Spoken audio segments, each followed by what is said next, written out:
அனைவருக்கும் வணக்கம். என்னுடைய லைஃப் ஸ்டோரி பத்தி வீடியோஸ் அப்லோட் பண்ணிட்டு இருக்கேன்.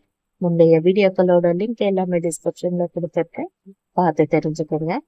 என்னோட சின்ன தங்கச்சியோட செகண்ட் டெலிவரிக்கு முன்ன எங்க வீட்டுல சில விஷயங்கள்லாம் நடந்தது. ஒரு நாள் காலையில எப்பவும் போல எங்க வீட்டுக்கு என்னுடைய தங்கச்சி ஃபோன் பண்ணுச்சு.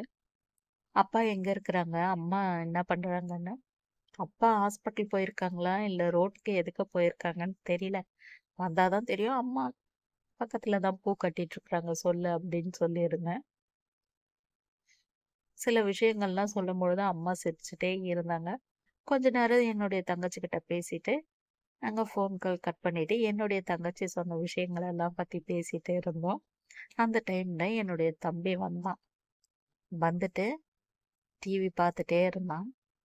அப்போ நான் என்னுடைய தம்பியை கூப்பிட்டேன். பேரை சொல்லிதான் கூப்பிட்டேன். உடனே நான் எதையும் இப்பெல்லாம் வாங்கிட்டு வர முடியாது, என்னெல்லாம் கடைக்கெல்லாம் அனுப்பாதீங்கன்னு. உன்னை எதையுமே நாங்க வாங்கிட்டு வர சொல்லல. இன்னைக்கு உன் மேல ஒரு விசாரணை இருக்குது அப்படின்னு சொன்னான். என்ன விசாரணை அப்படின்னு ஒரு ராங்கா கேக்குற மாதிரி சிரிச்சுட்டே தான் கேட்டான். அதுக்கு நான் கேட்டு இருந்தேன், அம்மா கிட்ட நீ எந்த ரகசியமும் இது வரைக்கும் மறைச்சது இல்லையா? இல்ல. என்ன இப்ப அதுக்கு அப்படின்னா, உண்மையானா நீ இந்த மாதிரி கேட்கும் பொழுதுதான் எனக்கு சிரிப்பு வருது, சொல்லு என்னன்ட்டுன்னு. நான் உன்னை கொஞ்ச நாளாவே கவனிக்கிறேன். காலையில 8 மணிக்கு உனக்கு யாராச்சும் வேலை சொன்னா நீ ஏன் முகத்தை ஒரு மாதிரி சுழிக்கிற? ஃபோன் வந்தா எதுக்கு வெளியே ஓடுறேன்னு என்ன பண்ணா, தலைகாணியை தூக்கி என் மேல விசிறி அடிச்சான் சிரிச்சுக்கினே. நீ எதையோ என்கிட்ட போட்டு வாங்குறதுக்கு தான் இத்தனை பில்டப்பா உனக்குன்னு. உடனே அம்மா சொன்னாங்க, டேய் அது என்ன கேள்வி கேக்குது, அதுக்கு பதில் சொல்லு, ஏன் தலைகாணியை தூக்கி விசிறி அடிக்கிற? அதால பேலன்ஸ் பண்ணி உட்கார முடியாது, அதுக்கு பதில் சொல்றா அப்படின்னு. மா அது சும்மா தேவையில்லாம சொல்லுதுமா. நான் கம்பெனி கால் பேசுறதுக்காக வெளியே பண்ணேன். ஏன் ஹாலில் பேசினா மேனேஜர்லாம் பேச மாட்டாங்களா? சரி 8 மணிக்கு ஏன் வேலை சொன்னாதுன்னா, ஏய் அப்பதான் காலையில எழுந்துக்கிறோம் அதுனா. எது? நீ எப்ப எழுந்துக்கிற? காலையில 7:15க்கே நீ எழுந்துடுற. 8 மணிக்கு ஏன் வேலை சொன்னா செய்ய மாட்டேன்ற அப்படின்ட்டு இருந்தேன். சிரிச்சுட்டே இருந்தான். சரிடா நீ சொல்ல தேவையில்ல. யார் அந்த பொண்ணு? அவங்க அப்பா இந்த வியாபாரம் பண்றாங்க, அவங்க அக்கா இங்க வேலை செய்யுது, அந்த பொண்ணு நர்சிங் படிச்சுட்டு இருக்குது. உனக்கு பிடிச்சிருக்குதா அப்படின்னு கேட்டிருந்தான். உனக்கு யார் சொல்லியிருப்பாங்கன்னு எனக்கு தெரியும் சொல். யாரும் சொல்ல தேவையில்ல, நீயே சொல்லு. ஆமாவா அப்படின்னா, ஆமா அப்படின்னா. கொஞ்ச நேரத்துக்கெல்லாம் போட்டோ எடுத்துட்டு வந்து காட்டினான். பொண்ணை பார்த்ததுமே அம்மா சொன்னாங்க, பரவாயில்ல, உனக்கு கூட எங்க கிட்ட மறைக்கணுன்றதெல்லாம் தெரியுதுடா, அந்த அளவுக்கு ஆயிட்டியாடா அப்படின்னு சொல்லி சிரிச்சுட்டே கேட்டாங்க. அப்புறம் உனக்கு பிடிச்சிருக்காடா, ஓகேவான்னு கேட்டேன். ஆமா ஓகே தான் அப்படின்னு சொல்லியிருந்தான். அம்மா கிட்ட சொல்லிட்டேன், நீ அப்பா கிட்ட சொல்லாத, நீ எடுத்த உடனே கல்யாணம் பண்ணணும்னு சொல்லுவ. நான் எப்படி சொல்லணுமோ அந்தபடி சொல்லி இவனுக்கு கல்யாணத்தை முடிக்கலாம் அப்படின்னு. யார் சொன்னது சொல்லணும்? யாரோ சொன்னாங்க உனக்கு கல்யாணம் பண்ணி வைக்க வேண்டியது பொறுப்பு, அவ்வளவுதான், சும்மா இதுல எல்லாம் கேட்டு இருக்காத அப்படின்னு சொன்ன உடனே ஹம், அப்ப இன்னைக்கு சண்டை இருக்குதா அப்படின்னு. வந்தா வரட்டும் விட்றா அப்படின்னு சொன்னேன். எங்க அப்பாவும் சாயங்காலம் டீ டைம்ல பேசிட்டு இருந்தாங்க. அப்புறம் அம்மா என்னையே பார்த்துட்டு இருந்தாங்க, எப்படி ஆரம்பிப்பாங்க. அதுக்கப்புறம் நானா சொல்லிட்டேன், அப்பா அவனுக்கு ஒரு பொண்ணை பிடிச்சிருக்கு, அதுவும் இந்த ஊர்லயே தான், எல்லா விஷயத்தையும் சொன்னேன். ஆனா சும்மா இருமா நீ வேற, அவன் சரியா வேலைக்கு கூட போறது இல்ல, அவனுக்கு போய் என்னத்துக்கு கல்யாணம் பண்ணு? என்ன பண்றதுப்பா, அவனுக்கு இப்போ கல்யாணம் பண்ணி தான் ஆகணும் அப்படின்ட்டு சொல்லியிருந்தேன். அம்மா சொல்லியிருந்தாங்க, எனக்கும் சுகர் லெவல்லாம் அதிகமா ஆகுது, உனக்கும் திடீர்னு ஹார்ட் ப்ராப்ளம்லாம் சொல்றாங்க. நம்ம காலம் இருக்கும் பொழுது எல்லாத்துக்கும் கரை சேர்த்துடலாம், அதுங்களுக்கும் முடிச்சிட்டோம், இந்த பையனுக்கும் முடிச்சிடலாம். இப்பதான் அவனுக்கு 23 வயசே ஆகுது, அதுக்குள்ள அவனுக்கு பண்ணிடுவியா அப்படின்னு. பரவாயில்ல இருக்கட்டும், பண்ணிடலாம் அப்படின்ட்டு சொல்லியிருந்தேன். ஃபர்ஸ்ட்ல அவரு ஒத்துக்கவே இல்லை.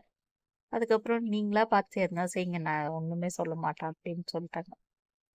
எங்க அம்மாக்கு சொன்னா போதாதா? ம், அன்னைக்கு சாயங்காலமே என்னுடைய தம்பியை கூட்டிட்டு போயிட்டு கடத்தெருவுல அவங்க ரிலேஷன் கிட்ட எல்லாம் சொல்லிட்டாங்க. நாங்க இது போல வரோம் நாளைக்கா, வந்து பாக்குறோம்னு சொல்லிட்டு. அதுக்குள்ளே எங்க அப்பாவும் அவங்க தம்பிக்கெல்லாம் ஃபோன் பண்ணி சொல்லிட்டாங்க. இது போல அந்த பையன் எங்கேயோ ஆசைப்பட்டுக்கிறான், வேணான்னு சொன்னாலும் கேட்க மாட்டேங்குதுங்க அப்படின்ட்டுன்னு. எங்க சித்தப்பா எப்பவுமே என்னோட தம்பிக்கு தான் சப்போர்ட். ஏன்னா பையன் அவருக்கு கிடையாது, அதனால என்னோட தம்பின்னா அவருக்கு உயிரை. அவன் எங்க ஆசைப்படுறானோ அதுபடி செஞ்சுறான் அப்படின்னு சொல்லிடுச்சு. அதுக்கப்புறம் இவங்க எல்லாருமே போயிட்டு அங்க பேசுனாங்க, அவங்களும் இங்க வந்து பார்த்தாங்க. அன்னைக்கு எங்க வீட்ல அவங்க எல்லாம் வந்து சாப்பிட்டுட்டு அன்னைக்கு ஈவினிங்கே நிச்சயதார்த்தம் அது போல ரெடி பண்ணியிருந்தாங்க. இந்த நிச்சயதார்த்தத்துக்கு முன்னாடியே போயிட்டு காஞ்சிபுரத்துல எல்லாம் புடவெல்லாம் எடுத்துட்டு வந்துட்டாங்க.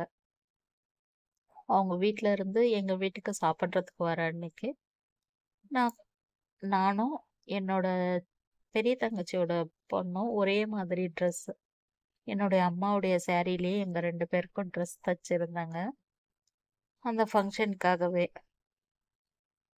அப்போ எங்க அம்மா என்னை வந்து எங்க வீட்டுக்கு எதிரில் சேர் போட்டு உட்கார வச்சிருந்தாங்க.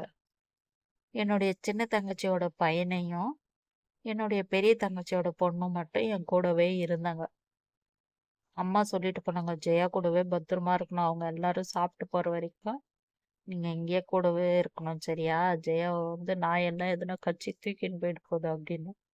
அப்புறம் நாங்க பாத்துக்கிறோம் ஐயான்ட்டு என்னோட பெரிய தங்கச்சி பொண்ணு சொல்லிச்சேன். ஆனா என்னுடைய பெரிய தங்கச்சியோட பையன் மட்டும் வரவே இல்லை. ஜெயா வண்ட உட்கார்றா அப்படின்னா அவங்க அம்மாவை தான் போய் உயிரை எடுப்பான்ட்டு அவங்க அம்மா கூடவே தான் இருந்தான். இவங்க 2 பேர் மட்டும் என் கூடவே இருந்தாங்க. சின்ன தங்கச்சியோட பையன் மட்டும் வாழைப்பழம் அடிச்சு தள்ளிட்டே இருந்தாரு. என்னோட பெரிய தங்கச்சி வந்து திட்டுச்சு, குழந்தைக்கு எதுக்கு வாழைப்பழம் சும்மா கொடுக்குறீங்க, போதும்னா அவன் அழுதான். சரின்னா அதனால அப்படியே விட்டுருச்சுங்க. எனக்கு இந்த குழந்தைங்க கிட்ட கூட பேச முடியல, ஏன்னா தலைவலிக்கிற மாதிரி ஆயிடுச்சு, கண்ணெரிச்சல்லாம் அதிகமாயிடுச்சு. அதுக்கப்புறம் அம்மாவை கூப்பிட்டேன், அம்மா என்னால உட்கார முடியல, இன்னும் எவ்வளோ நேரம் அப்படின்னு. அவங்கெல்லாம் போயிட்டு வாங்க, இன்னும் கொஞ்ச நேரம் இருமா அப்படின்னு சொல்லி பேசிட்டே இருக்கும்பொழுது எங்க அம்மாவை வந்து ஒரு அக்கா கூப்பிடுச்சு, அத்தை இங்க வாயேன் அப்படின்னு. அதுக்கப்புறம் அம்மா சொல்லிட்டு வந்துட்டு இருந்தாங்க, அம்மா சாயந்தரம் நிச்சயதார்த்தத்துக்கு மண்டபத்துக்கு வந்துருமா, நின்றுட போற அப்படின்னு சொல்லி. வந்துடுறேன் அத்தனை. என்னவாமா அப்படின்னா, உனக்கு இந்த ட்ரெஸ் நல்லா இருக்குதுன்னு கூப்பிட்டு சொல்றா, நல்லா இருக்குது பாரு இந்த ட்ரெஸ் உனக்கு, செயின் கூட நல்லா இருக்குமா அப்படின்ட்டு இருந்தா. சரிம்மா ஃபர்ஸ்ட் அதை பாரு அப்படின்ட்டு சொன்னேன். கொஞ்சமா எங்காச்சும் பெருக்கிட்டு கூட என்ன ஓரமா படுக்க வச்சிருமா, என்னால முடியல அப்படின்னு சொல்லியிருந்தேன். அப்புறம் என்னோட சின்ன தங்கச்சி கிட்ட சொன்னேன், இவன் பாரு வாழைப்பழம்லாம் சாப்பிட்டு இருக்கான், நீ கொஞ்சம் அவனை பார்த்துக்கோ, நான் படுத்துட்டேன் அப்படின்னு சொன்னேன். சாயங்காலம் நிச்சயதார்த்தத்துக்கு போறதுக்காகவும் எனக்கு ஒயிட் அண்ட் ஒயிட்லயே எல்லாமே அம்மா ட்ரெஸ் எடுத்துட்டு இருந்தாங்க. பிரேஸ்லெட் மாதிரி ரெடி பண்ணி இருந்தாங்க மணிலேயே. அதை எல்லாமே போட்டு ரெடி பண்ணி மண்டபத்துக்கு ஆட்டோ வச்சு கூட்டிட்டு போகும்பொழுது என்னுடைய சின்ன தங்கச்சி சொல்லிச்சு, நீங்க போங்க, நான் அப்புறமா வரேன் அப்படின்றது போல. சரின்னு குட்டி பையனையும் அங்கேயே விட்டுட்டு நானும் அம்மாலாம் போயிட்டோம். நான் போயிட்டு மண்டபத்துல கீழே இறங்கும் பொழுது 3 ஜென்ஸை பார்த்தேன். அம்மா கிட்ட சொன்னேன், அம்மா அவங்க வந்து தம்பி கூட வேலை செய்யறவங்க தான், ஏன்னா யூனிஃபார்ம்லயே வந்திருக்காங்க பாரு அப்படின்னு. சரி நான் உன்னை உள்ள விட்டுட்டு நான் வந்து அவங்கள பாத்துக்கிறேன், நீ வாமா அப்படின்னு சொல்லியிருந்தாங்க. அப்புறம் நானும் உள்ள போயிட்டேன். ஃபங்க்ஷனுக்கு கொஞ்ச நேரத்திலேயே வந்து என்னோட சின்ன தங்கச்சி எல்லாம் ரெடி ஆகி வந்தாங்க. அப்போ அந்த ஜனத்தெல்லாம் பார்த்துட்டு குட்டி பையனுக்கு பயம். என் பக்கத்துல உட்கார வச்சா கூட அவன் உட்காரவே இல்லை, அழுதுட்டே இருந்தான். ஒரே கத்து, எப்படி அடக்குனாலும் அடங்கவே இல்லை. சரி கொஞ்ச நேரம் வெளியே தான் எடுத்துட்டு போறாங்கன்ட்டு இருந்தேன். அப்புறம் பார்த்தா நிச்சயதார்த்தம் நடக்கும் பொழுது ஆளே இல்லை. பொண்ணு பாத்தியான்ட்டு கேட்டாங்க. நான் எங்க பார்த்தேன், அது அப்படியே ஸ்பீடா ஓடிடுச்சு அப்படின்னு. இப்ப மேடைக்கு வரும்ல அப்ப பாரு அப்படின்ட்டு சொல்லியிருந்தாங்க. சரி எங்க அது குட்டி பையனை தூக்கின்னு வெளியே போச்சு, ஆளே இல்லை அப்படின்ட்டு அம்மா கிட்ட கேட்டேன். அதுவாம்மா, அவன் அழுது அழுது வாமிட் ஜாஸ்தியா பண்ணிட்டான், ஹாஸ்பிட்டலுக்கு கூட்டிட்டு போயிருக்கிறாங்க, வருவாங்க அப்படின்னு. ஆனா அவங்க கடைசி வரைக்கும் வரவே இல்லை. நிச்சயதார்த்தமும் முடிஞ்சு போச்சு. நான் வந்து ஃபோன் பண்ணியிருந்தேன். ஏன் வரவே இல்லை அப்படின்னு. இல்லை, நாங்க ஹாஸ்பிட்டல்ல இருந்து அப்படியே வீட்டுக்கு போயிட்டோம். இவன் வந்து ரொம்ப அழுதுட்டே இருந்தான். அவனுக்கு அந்த ஜனம்லாம் பார்க்கவே பயந்துட்டான் போல இருக்கு அப்படின்ட்டுலாம் சொல்லிட்டு இருந்துச்சு. எனக்கும் இங்க முடியல. நானும் வீட்டுக்கு வரேன். சாப்பாடே எனக்கு வேணாம் அப்படின்னு. அப்புறம் அம்மா சொன்னாங்க, ஏம்மா காலையிலயும் சாப்பிடல, மதியமும் சாப்பிடல, இப்பவும் வேணாண்ணா எப்படிம்மா? எனக்கு எதுவுமே வேணாம். வீட்டுக்கு போயிட்டு டீ மட்டும் ஒன்று வச்சு கொடுத்தீங்கன்னா போதும். எனக்கு வேற எதுவுமே வேணான்னு. அந்த டைம்ல வந்து பார்த்தா என்னோட தம்பியோட பெரிய மாமியார் வந்தாங்க. என்ன மாமா அப்படின்ட்டு, சாப்பாடெல்லாம் வேணான்ட்டு சொல்லிட்டு இருக்குது அப்படின்ட்டுன்னு. ஏம்மா, வீட்டுக்கே நீ தான் பெரிய பொண்ணு, பெரிய நாத்தனார், நீ நீ வந்து எதுவுமே சாப்பிடாம போறதா அப்படின்னு சொல்லிட்டு அவங்க பழம் ஸ்வீட்டு அதெல்லாம் எடுத்துட்டு வந்து கொடுத்தாங்க. சாப்பிடுன்னு சொல்லி. ஐயோ, நான் இதெல்லாம் சாப்பிட மாட்டேன் அப்படின்னு. ஏதாச்சும் ஒன்னாச்சும் எடுத்துக்க அப்படின்னு சொன்னாங்க. சரி, நான் ஒரே ஒரு ஸ்வீட் எடுத்துனோமா, ஆட்டோக்கு சொல்லுங்கன்னா வரட்டும், இருமா, உட்காருமா அப்படின்ட்டு சொல்லியிருந்தாங்க. அப்படி பேசிட்டே இருக்கும் பொழுது என் தம்பிக்கு நிச்சயம் பண்ண அந்த பொண்ணு வந்து என் பக்கத்துலயே தான் உட்காந்துச்சு. அதுக்கு நான் யாருன்னே தெரியல. ஏன்னா அதுகிட்ட நான் ஃபோன் பேசியிருக்கேன். ஆனா நான் தான்ட்டு தெரியல அதுக்கு. அப்ப எங்க அம்மா அந்த சைடு வந்தாங்க. என்னுடைய தம்பி ஒய்ஃப் என் பக்கத்துலயே உட்காந்துட்டு இருக்கிறத பார்த்துட்டு, இது யார் தெரியுமாம்மா உனக்கு அப்படின்ட்டு கேட்டா, தெரியலீங்களே அப்படின்னு சொல்லுச்சு என்னுடைய தம்பி ஒய்ஃப். இவங்க தாம்மா உனக்கு பெரிய நாத்தனார் அப்படின்னோடனே என்னை திரும்பி பார்த்துட்டு, நீங்க தானா அது? உங்ககிட்ட ஃபோன்லாம் பேசியிருக்கேங்க. தெரியும் தெரியும். அப்ப நீங்க சொல்ல வேண்டியது தானேன்னு கேட்டுச்சு. நானு உடம்பு முடியல, அதனால தான் அமைதியா இருந்தேன் அப்படின்ட்டு சொல்லியிருந்தேன். அதுக்கப்புறம் அதுகிட்ட பேசிட்டு, சரி நானு வீட்டுக்கு போயிட்டு ஃபோன் பண்றேன் அப்படின்னு சொல்லிட்டு அங்கிருந்து கிளம்பி வீட்டுக்கு வந்துட்டேன். வீட்டுக்கு வந்துட்ட பிறகு பார்த்தா, அவன் நல்லா தான் விளையாடினுங்கிறான். ஏன்டா அங்க மண்டபத்துல வந்து அவ்வளோ அமக்கலம் பண்ண? என்னோட தங்கச்சிய வந்து என் தம்பியோட நிச்சயதார்த்தம் பார்க்க விடாத பண்ணிட்டியன்னா, அவன் ஏதோ நம்ம சொல்றோமாங்கட்டேன்னு சிரிச்சுட்டே இருந்தான். எனக்கே ஜுரம் அடிக்கிற மாதிரி இருக்கு. நான் படுத்துக்கிறேன்னு சொல்லிட்டு படுத்துட்டேன். காலையில என்னால எழுந்துக்கவே முடியல. அப்போ சும்மா அப்படி கண்ணு திறந்து பார்க்குறேன். என்னோட சின்ன தங்கச்சியோட பையன், என்னோட பெரிய தங்கச்சியோட பொண்ணும் பையனும் என் பக்கத்துல 3ம் உட்காந்துட்டு இருக்குதுங்க என்கிட்ட விளையாடுறதுக்காக. எனக்கு அதுங்கள பார்த்துட்டு அவ்வளோ கஷ்டமாயிடுச்சு. அப்புறமா எழுந்துட்டு விளையாடலாம் அப்படின்னு சொன்னோம். நான் கம்பளி போய்த்திக்கிட்டேன். அப்போ எங்க அத்தை எல்லாம் சொல்லிட்டு இருந்தாங்க, ஜெயாக்கு வந்து டிஷ்டி ஆயிடுச்சு. அதனால தான் நேத்து மதியம் போட்டிருந்த ட்ரெஸ்ஸும் அதுக்கு அவ்வளோ நல்லா இருந்துச்சு. நேத்து நைட்டு வந்து ஒயிட் அண்ட் ஒயிட் இன்னும் சூப்பரா இருந்துச்சு அதுக்கு அப்படின்னு சொல்லிட்டு. அப்போ அம்மா என்னை சத்தமா கூப்பிட்ட மாதிரி இருந்துச்சு. ஜெயா அப்படின்னு கத்துனாங்க. என்னம்மா அப்படின்ட்டு. எழுந்து பாரும்மா, அது குழந்தைங்க பாவம் எப்படி உக்காந்துட்டு இருக்குது அப்படின்னு சொல்லி. எனக்கு பசங்க உட்காந்துட்டு இருக்கிற வெயிட் கூட எனக்கு தெரியல. அந்த கம்பளியில இருந்து வெளியே வந்தா ஒண்ணு இடுப்பு மேல உட்காந்துக்குது, ஒண்ணு கால் மேல உட்காந்துக்குது, இன்னொன்னு என் தலைமுட்டிலேயே உட்காந்துட்டு இருக்கு. இடுப்பு மேல இருந்தது என்னுடைய பெரிய தங்கச்சி பொண்ணு. கால் மேல உட்காந்துட்டு இருந்தது என்னுடைய பெரிய தங்கச்சியோட பையன். தலைமூட்டுல உட்காந்துட்டு இருந்தது என்னுடைய சின்ன தங்கச்சியோட பையன்.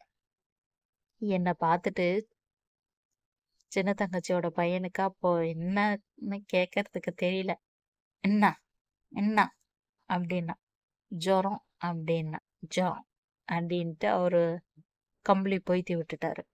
அதுக்கப்புறமா என்னுடைய தங்கச்சி எல்லாம் ஊருக்கு போறேன்றது போல சொல்லி இருந்துச்சு. அதுக்கப்புறம் நான் சொல்லியிருந்தேன், தம்பி வாங்கிட்டு வந்திருந்த ப்ளம் கேக் பாக்ஸ் அப்படியே இருக்குது, எல்லாரும் எடுத்துக்கோங்க. அவன் சொல்ல மறந்துட்டான், எடுத்து சாப்பிடுங்கன்னா ஒண்ணு கூட அதுங்க வேணான்னு சொல்லிடுச்சு. அப்புறம் நான் அப்பயும் அமைதியா படுத்துட்டே இருந்தேன். என்னால முடியல. அப்புறம் என்னோட தம்பி வந்து எங்க அம்மா பக்கத்துல உட்காந்துட்டு இருந்தான். அப்ப உட்காந்துட்டு இருக்கும்பொழுது, ஏம்மா, எழுந்துருமா, இவன் வந்துக்கிறான் பாரும்மா அப்படின்னு சொல்லிட்டு சொன்னாங்க. ஏன்டா உங்க அக்காவுக்கு உடம்பு சரியில்ல, என்னான்னு கூட கண்டுக்க மாட்டேனா, அது கால்ல இருந்து தான் அப்படியே தான் படுத்துனுக்குது அப்படின்ட்டு. எங்க மேனேஜர் ஒண்ணு சொன்னாருமா அப்படின்னு. என்னடா சொன்னாங்க அப்படின்னு. ஜெயாவை பத்தி தான் சொன்னாரு அப்படின்ட்டு சொன்ன.